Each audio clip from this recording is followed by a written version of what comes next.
Hey, what's up, everybody? I want to welcome you to another episode of the Dreamers Pro Daily Recap, where we give you a recap of all of the hot topics that we covered that day. You can catch them in their long format and also catch it fully streaming for free on Apple Podcasts.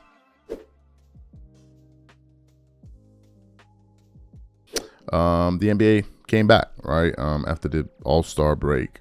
Thursday, a lot of teams played some games. You had the Hawks, the Rockets, Hornets. KD put on a show in that game. I'm sure some of you guys saw highlights from there. We got to see the Pacers versus the Wizards. The Knicks lost against the Detroit Pistons, which is a pretty bad loss considering the Pistons had some key players out. Spurs got a good win. Boston played, the Warriors played. So a lot of teams played. But one of the games that I was kind of interested in was the game between the Denver Nuggets and the Los Angeles Clippers. Now, as you guys know, heading into All-Star Weekend or the trade deadline, Clippers traded away two major pieces, Ivica Zubac and James Harden. So when they did that, I think a lot of people just thought, well, you know, this team's season is pretty much over. And I was amongst those people as well. I'm like, the season is over, man. Darius Garland, the swap that they did at the point guard position, he's injured, so he's not going to be playing, and the Clippers are playing so well. So I'm like, there's no way that these guys are going to be able to stay afloat. But somehow, some way, they did stay afloat. They won the game against the Houston Rockets, 105-102. I think Kawhi had a pretty big game in that game. I think he scored, let me see, Kawhi scored, 27 points, all-around game in that game, right? So, you know, coming back and looking at Denver, I'm like, they don't have a chance, because that's been one of the teams Kawhi has struggled to play against and win. They've lost to them in the playoffs twice since he's been a Clipper. One, they were up 3-1, and then they lost, I think it was last year they played them, or the year before that. One of those years they lost there, right? And it just seems like Denver's always had the Clippers card. And given the fact that in this game, you know, the Clippers are playing with less star power. I mean, Denver has two all-stars, Nikola Jokic, Jamal Murray, and these guys. They're one of the best teams in the Western Conference. Coming into that game, they were the number 3 or 4 seed in the West. So, you know, I just felt like, I honestly thought Denver was going to win that game. Right? I really, really did. And if you tuned in at the beginning of the game, you would see that Denver got off to an early lead in the game. And in the first half, at the end of the first half, I believe the Clippers didn't close out the first half very well. And Denver went into the locker room with a 7-point lead. So I thought to myself, man, this thing is over with, right? And usually the Clippers, they struggle in third quarters, right? They really, really struggle in third quarters. But in the third quarter, when I tuned back in, they were kind of playing them close. But the Clippers outscored them in the third quarter, 33-25. And I'm like, whoa, what's going on here? Like, could this be a game? I thought they were going to lose. Truthfully, I thought they were going to lose. And then it came down to the fourth quarter, and it was a, you know, back and forth game. And the Clippers were up, I believe, 3 points. And Jamal Murray hit an uncontested 3-point shot. And he hit an uncontested 3-pointer. They gave up a 3. I'm like, why would you give this up? And then at the end of the game with the Clippers up 3, they fouled him, right? It was Derrick Jones Jr. I think they fouled him, and it was a kind of controversial call, but nevertheless, the referee's giving the foul. So he goes to the free throw line. And I'm like, is this guy about to hit all 3? And Ben Mathurin goes up to him and, Benedict Mathurin goes up to him and says something to him, and I'm going to get to him in a minute. And I'm like, yeah, all right, whatever. He makes the first one, swishes it. The second one, kind of forced it a little bit. And the third one just rims out. And I'm like, yo, they lost. Like, he missed the free throw. And the Clippers won this game by 1 point. And I was like, this was a very, very impressive win. I even posted about it on the channel. I said, this is very impressive. And I really want to get into the reasons why I think this was an impressive win, and really hunker down and spend some time talking about Kawhi. Okay, so let's get into the box score here. If you look at Denver, they had a balanced attack. They had 5 players in double figures. Cam Johnson, he had 18 points. Julian Strawther, he had 18 points. Nikola Jokic had 22 and 17 rebounds. My God. He did have 6 turnovers, but damn, 22 and 17 is insane numbers. He didn't shoot well from the floor. He shot 40% from the floor, and he missed all of his 3-point shots. And Jamal Murray had 20 points in the game, but he didn't shoot well. He shot 33%, going 5 of 15 from the floor. If you look at the Clippers side, Kawhi Leonard, he didn't really have an efficient game. He scored 23, but he shot 44%. He only made one of his 3-pointers. He didn't play well, right? I mean, to his standards. And if you look at the box plus minus, they were -9 with him on the floor, so he didn't play well. John Collins, he usually plays well for them. He had a double-double. I like that, 11 and 12 rebounds. Derrick Jones Jr., minus that foul at the end of the game, but he played very well. He hit some very big shots, some major baskets in terms of drives, and he finished the game with 22 points. Chris Dunn had 2 points, but the star of the game was Benedict Mathurin, and he's one of the players that was brought over in that trade for Ivica Zubac to the Indiana Pacers. In his first game as a Clipper at home, he had 38 points, 5 rebounds, 4 assists, and he hit 2 out of his 6 threes and made 54% of his shots. 12 out of his 13 free throws. He was the star of the game, right? He gave the Clippers that second scoring punch when, Kawhi didn't have it going. And it was a very impressive win. Again, given the team that they were playing, this is the Denver Nuggets. The Denver Nuggets are one of the best teams in the Western Conference. They're one of the best teams in the NBA. Forget about what you heard or you didn't hear. They're one of the best teams. They're tough to beat, right? And Nikola Jokic didn't have his best game, but neither did Kawhi Leonard, right? Like, I want to be kind of balanced about this thing. Kawhi didn't really have a great game as well. But this is still impressive. I mean, Kawhi, in terms of his year, he's having a great year. Scoring 28 points per game, 6.4 rebounds, 3.7 assists on 49% shooting from the field, 90% shooting from the three, 38% shooting from 38% shooting from the 3-point line. So he's having a spectacular year, an averaging 2 steals per game. That's the most he's averaged as an NBA player since he was a San Antonio Spur, right?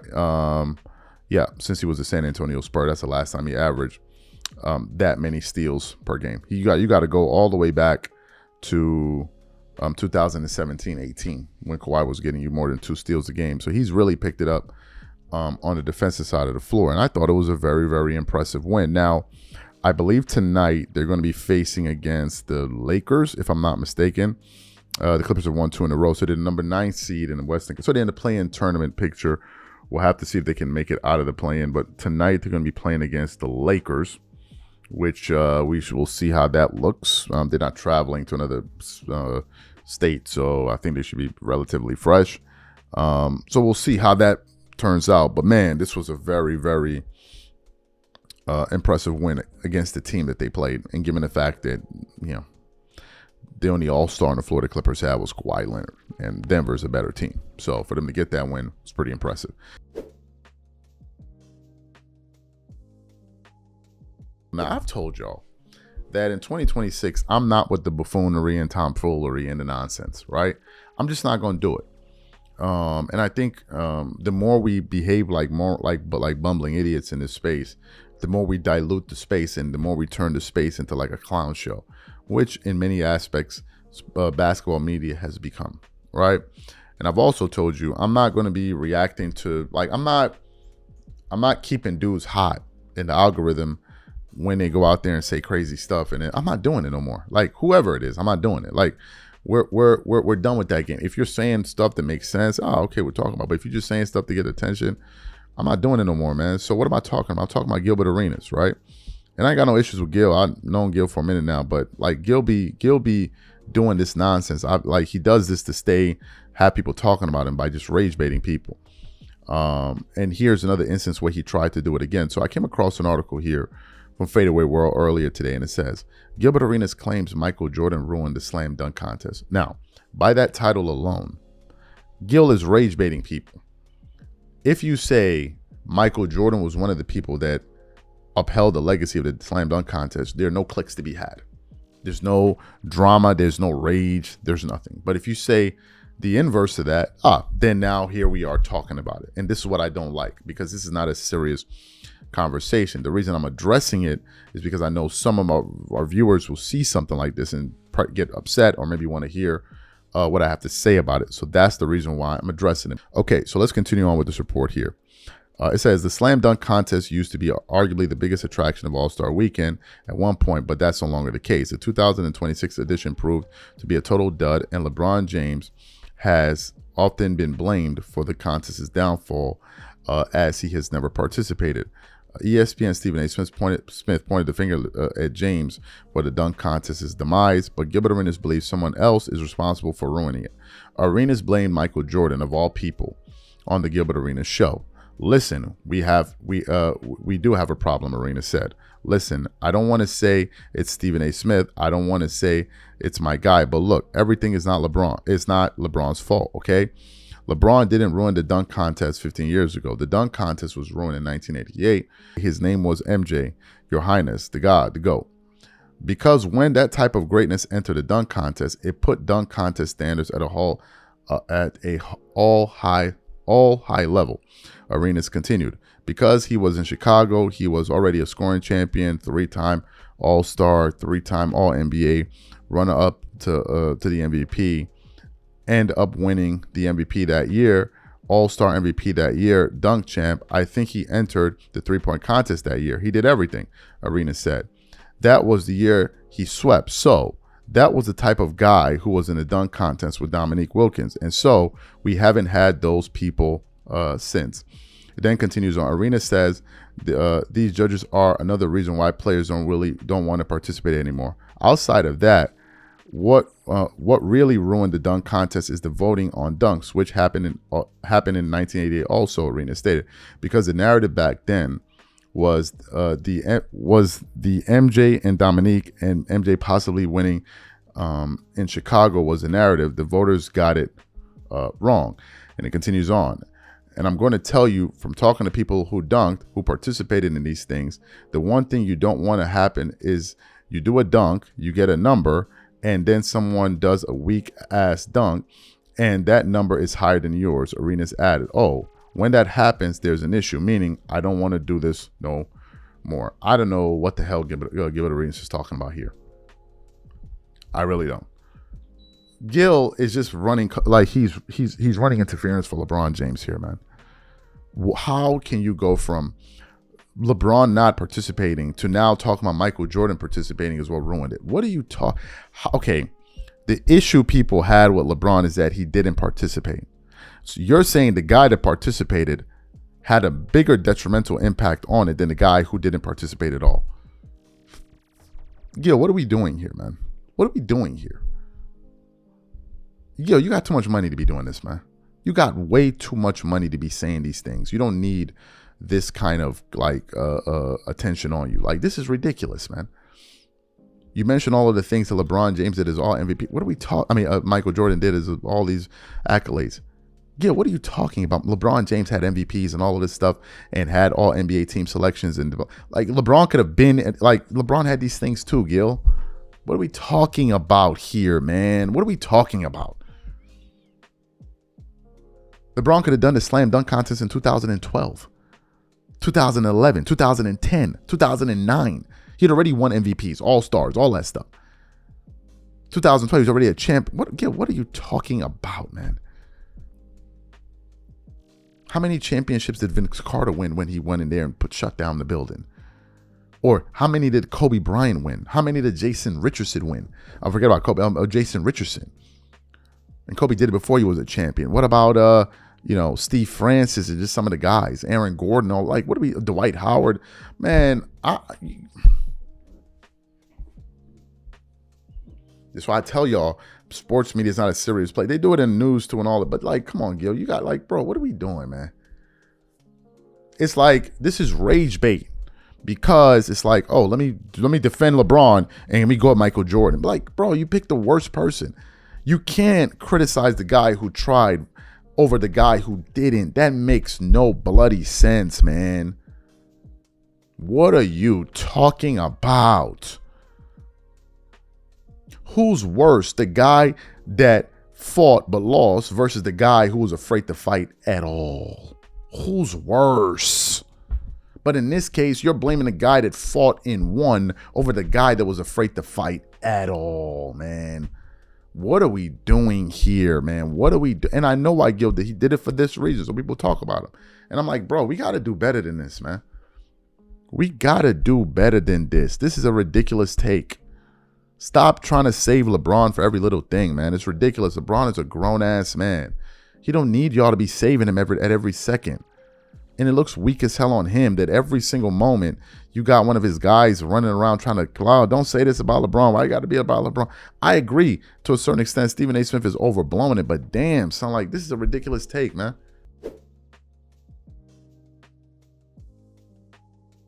As you guys know, Michael Jordan just became a champion in NASCAR, right? Was a very, very, very, very major move for MJ and something that he dearly wanted to do. He didn't have that level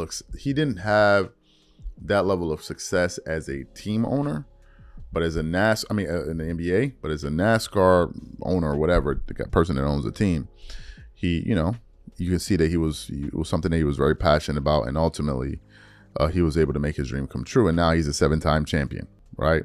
6 as an NBA player, and then now as an owner in a totally different sport. So that's Michael Jordan stuff for you right there. So anyway, but that's not really what made headlines.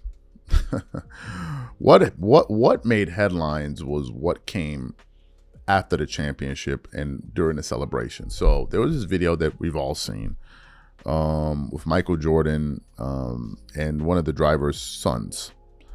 And man, people have been saying, that was inappropriate and blah, blah, blah, blah. So you had the first wave of people that came out and said Michael Jordan did, what, right? I'm not going to say it. But then as more time came out, other sources started to kind of verify the information and saying, no, the kid had ice on his shirt. So at first I thought he was grabbing the kid's butt, but then I saw some videos where it was more zoomed in and he was pulling his shirt. So that became abundantly clear. So he wasn't grabbing his butt. That one I saw for sure. And they're saying he was trying to move ice. Obviously the kid's shirt was wet and all of this, right? And I think you have the other aspect where some people are always kind of looking for who's next to fall, right? You have just a set of people out there that are just so hell bent on seeing people fall, right? If it's not this guy, is that guy. If it's not Jay-Z, is the next guy. If it's not that, now it's Michael. Just oh, okay, we got that. You have people that are like that, right? To me, and what they do is, some of them, is that they suspend all common sense and reason in pursuit of this goal. What do I mean by that? Well, when I saw the video and I said, okay, well, let's go down the path of this is true what these guys are saying. Why would Michael Jordan do this? And why would he do this in front of the whole world? This makes no sense whatsoever. None whatsoever. Number one. Number two, I've seen Jordan with that kid so many times. I think even the video where Desham said that Michael Jordan hit the front, I think the kid was in that video there. So this child, and he's always around, the part that these guys couldn't explain to me is, why would he do this on camera? They couldn't explain that, right? They couldn't, and they came up with silly comments like, oh, well, he was old, so he forgot himself. Come on, really, man? So why wasn't he up there mumbling and stumbling and bumbling if he forgot himself? Come on, that wasn't a thoughtful enough response. And people got upset with you because you didn't want to join them. Now, I don't give a if you want me to join you or not. I don't give a You can kiss my ass. I'm not joining you on. If you want to go out there and do that stuff, do it. Nobody's stopping you. I'm not stopping you.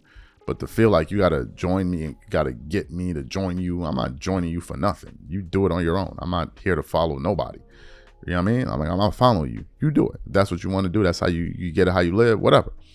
But for me, I just kind of, my overall takeaway from it was I could just sit back and just kind of observe the world and see how the world operates. And when things like this happen, Jordan was given zero benefit of the doubt, man. They were ready to throw this dude under the bus for at a moment's notice, right? And it goes to show you, man, the support you have is fickle. Even on this channel, the support one has is fickle. Don't ever think that people truly support you. You're just one mistake away from people canceling you. You're one mistake away from people abandoning you and throwing you in the gutter in the bushes. That's what this situation taught me. So don't ever feel like, oh man, these people have my back. No, they have your back for as long as, you know, they can. But the moment you have a misstep, this shows me, whether if it's true or not, it shows me that a large amount of people will throw you away. They'll throw you in the trash. And all the goodwill that you've built with them knowing you for years, they throw that away in a moment's notice. It's like, we're done with you. That is showing me something about human behavior.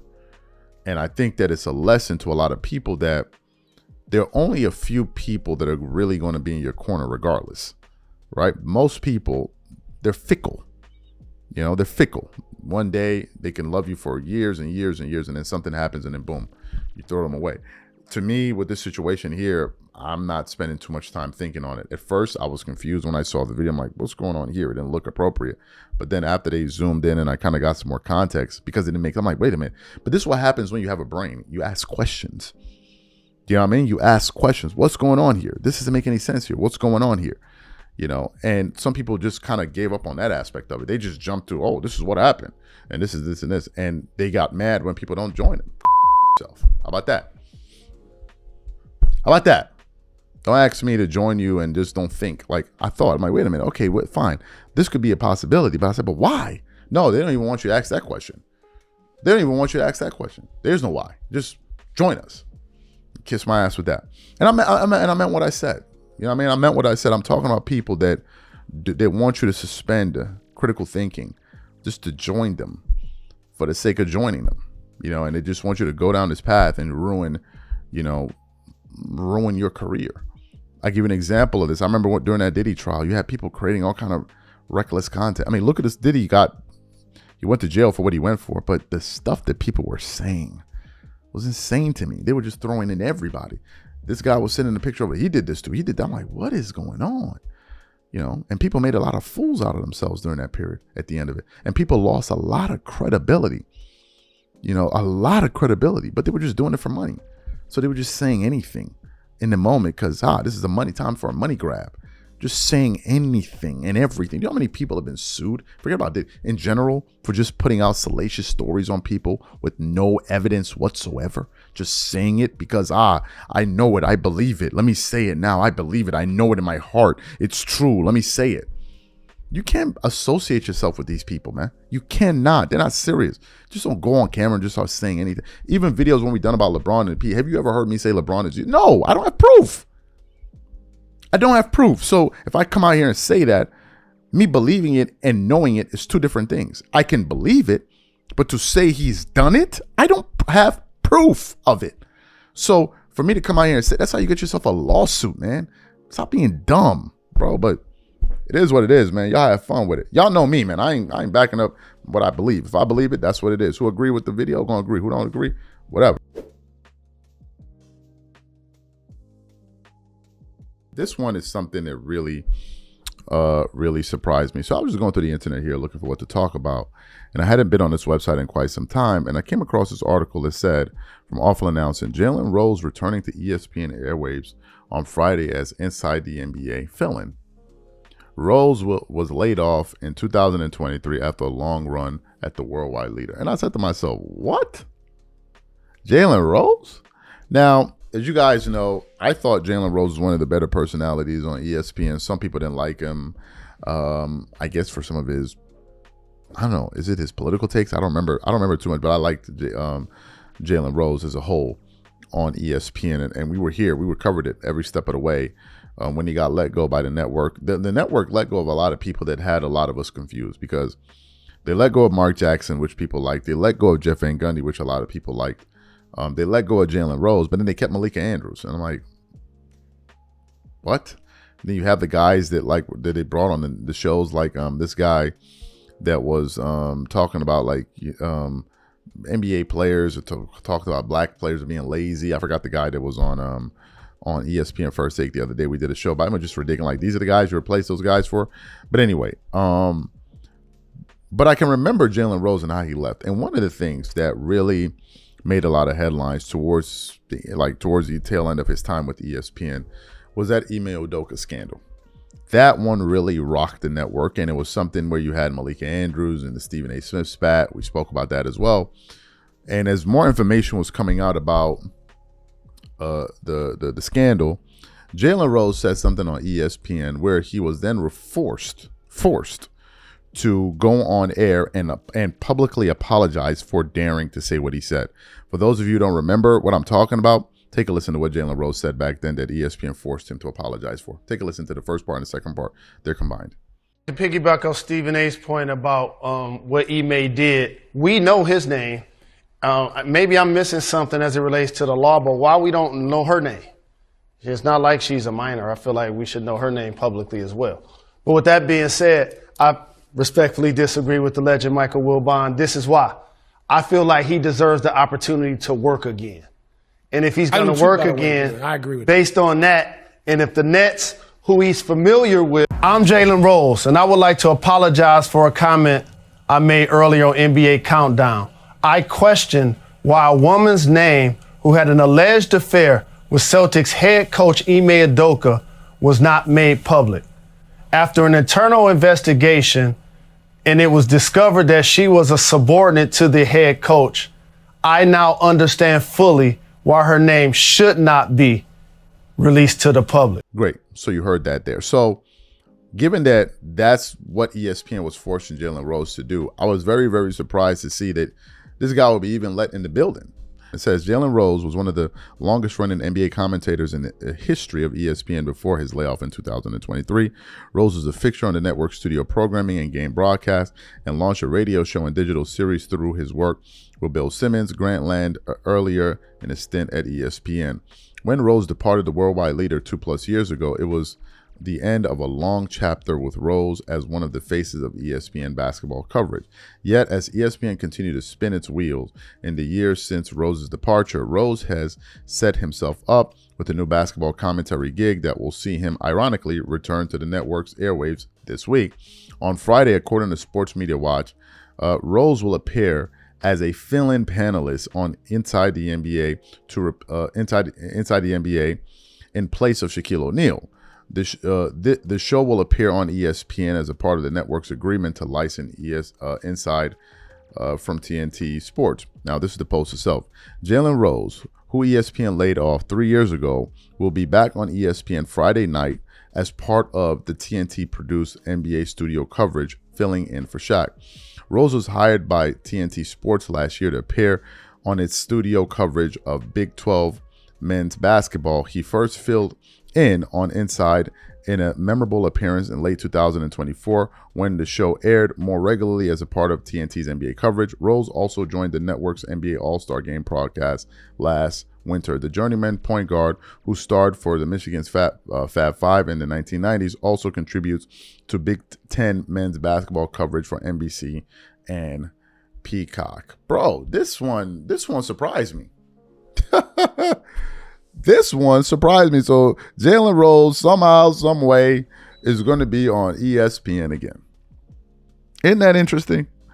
This guy is back again. And I got to say it, I liked Jalen Rose on ESPN. Of course, you don't like everybody 100% of the time.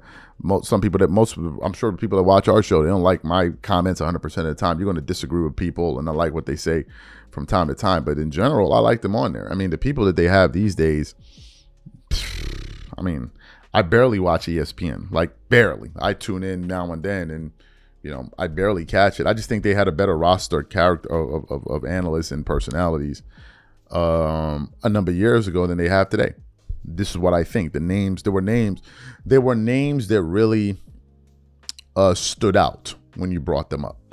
Even if you didn't like them, but of course you had Stephen A. Smith, Max Kellerman. You've had names like Skip Bayless, Jalen Rose, Jeff Van Gundy, Mark Jackson, and the list goes on and on and on. And now you have guys that they have there like Kendrick Perkins, who once in a while can get it right. The other times they're just looking to go viral.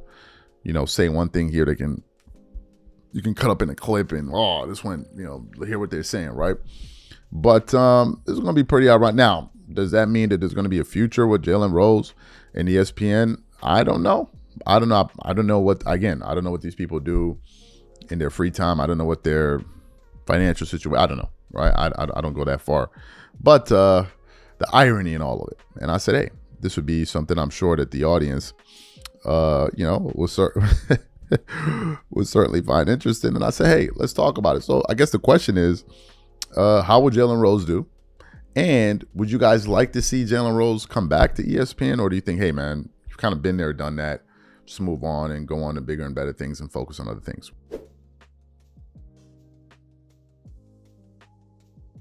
As you guys know, Stephen A. Smith is not a fan of LeBron James, right? Even though, he said he doesn't mean it, he's being fair. He's not a fan of LeBron. Like he don't like the dude, right? Although at times he does try to suck up to him from time to time. Now, as you guys know, the NBA is returning tonight. Well, it started last night already. Teams already played. A bunch of teams played last night. But tonight there are going to be more games. And one of the games that's going to be played is going to be the Lakers versus the Clippers. And the Clippers just came off a very impressive win against the Denver Nuggets. So, anyway, leading up to this, they were kind of looking at the Western Conference outlook for teams in the second half of the season after All-Star break. And if you look at the standings right now, of course, you have the Oklahoma City Thunder at the number 1 spot, Spurs, who won 7 in a row at the number 2 spot. You have the Rockets, who had a very impressive win. Well, Kevin Durant went off last night, vintage KD, and the Nuggets at number 4. Then you have the Lakers at number 5, the Wolves at number 6, and the Suns at number 7. Then you have the Warriors, Clippers, Blazers to fill in the full play-in tournament picture, right? So you have that. So LeBron James had an interview with Steve Nash, and I think one of the things that had gone viral was the fact that he said he stopped drinking wine and eating cookies. And if you know anything about LeBron James and cookies, he don't play around with his damn cookies, right? He really don't play around with them damn cookies. But so they were asking him about the outlook of the Lakers going into the second half of the season. And LeBron essentially said that, the biggest issue is going to be our health, or has been our health, right? Now, Stephen A. Smith heard this, and he was on a panel with Kendrick Perkins and Jay Williams. We haven't done a show about Jay Williams in a very, very, very long time. So LeBron James finishes speaking.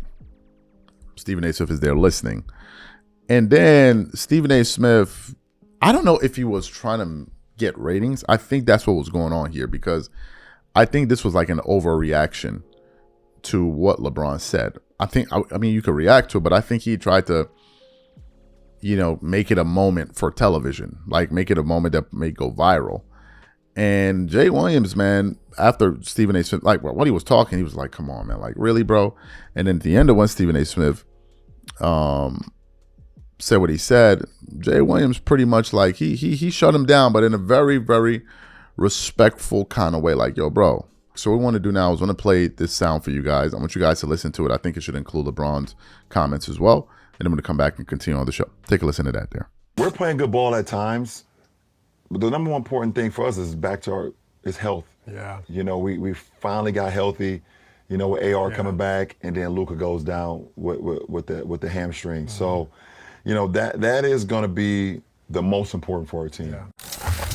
It's not trying to get his numbers. Mm-hmm. It's about how can we get enough minutes and chemistry reps on the floor and reps, okay, this is what our fourth quarter lineup looks like. This is, how we end the quarters. A lot of games are won, in the last minute and a half of quarters. How can you outscore the team? How can you get more possessions? And rotations are always changing. Rotations are always changing, so how do you work on it? That's for us to be, I think 11 games, 12 games over 500 right now, top 6 seed in the West. I think it's pretty damn good under the situation that we've been in, but we got to keep going. Right. Bravo. Hold on. Bravo. Breaking news. The most important thing is health. Wow. Who the hell don't know that? Y'all. Come on, man. Y'all. It's not, and listen, I'll let you go first, but I hate. No, tell me. I hate when God, I'm not talking about him. I'm talking about anybody. I swear I wish I wasn't over FCC Airways. Who don't know that? If you're not healthy, you're not on the court, or you're on the court hobbled. Who doesn't know health? I can't This is why I get up. I get mad sometimes because I'm one of those dudes that I want these cats to have their podcast, and I want them to edify us and to educate us about the game and all that other stuff. I tell anytime when I talk to you about you, when I tell you, I always say to y'all, how many times have I said this, y'all? How many times have you seen me say this to football analysts that come on the show? Yo, man, y'all played the game. Y'all played the game at the highest level. Make sure you always throw in the nugget of something we don't know. That's it. Who the hell doesn't know? Hell, is Jason Tatum on the Boston Celtics? Yes. Is he playing? No. Thank you. Is Tyrese Halliburton playing? No. Is Damian Lillard playing in Portland? No. Why not? Achilles. Go ahead. Right. Hell. Hey, who doesn't know that? I'm not a LeBron apologist. I think there are times I agree with LeBron, there are times I disagree with LeBron. Number one, LeBron didn't choose that clip that we showed. We did. Okay? So, like, when you're talking for an hour and a half. That's fair. When you're talking for an hour and a half, you just start talking to another hooper and you say, hey, like, health is an important thing for all of us. That's number one. Number two, I do think sometimes, and it's not this show because we talk basketball. Right. You talk basketball. Right. Other shows just run with lazy narratives. Yeah, that's true. That sometimes guys like LeBron like to combat. And the last thing I'll say, Perk, is I know you give me that side look out of your eye. I just want to know where you're going with. I can feel it. When LeBron, Austin Reeves, and Luka play a combined 10 games out of 54 games, only 10, and they're in fifth in the West, with the unavailability of health, he's right. Great. You heard what these guys had to say. Look, man, I think Stephen A. overreacted there, to be honest with you. Like, he made it into this big thing that it didn't need to be. All right? Like, for real, he did. And I think, I'm just keeping it a bean with y'all, I think he was looking for a moment. I think he was looking for a clip to go viral. We already know that him and LeBron have issues. And if he can kind of stir something up here that would have a lot of people talking about it, have websites talking about it, have it circulating all throughout Instagram and TikTok and all of that, he would have had a moment, and it would have helped the show with the ratings at that particular. Not helped. The show has good ratings, but you get what I mean. And Jay Williams is like, look, I'm not a LeBron guy. All right, you guys know that. I'm not a LeBron guy, but I think he was trying to be critical of LeBron for being critical of LeBron's sake. I don't think there was anything here for Stephen A. Smith to kind of get worked up over. I think he had he just made that big deal all by himself. And the people were quiet. The panelists were quiet, just looking at him. It's like, well, it's your show. I mean, put on the show that you want to put on here. But I'm like, bro, really? Just because he said the injuries? Like, really? I mean, what other answer did you want him to give? And I'm not defending LeBron. I just feel like I felt like Stephen A. Smith tried to put on a show for putting on a show's sake. I don't think he was truly that upset because what LeBron said wasn't that. Like, LeBron has said some things for us to be like, yo, you bugging. Like, that would warrant that reaction. Like when he said the Miami Heat were not a super team, that warrants a reaction. Or when he said championship culture is weird, that warrants that kind of reaction. What he said there, I don't think it did. But that's just my case, and I think that's the same thing that Jay Williams picked up on as well.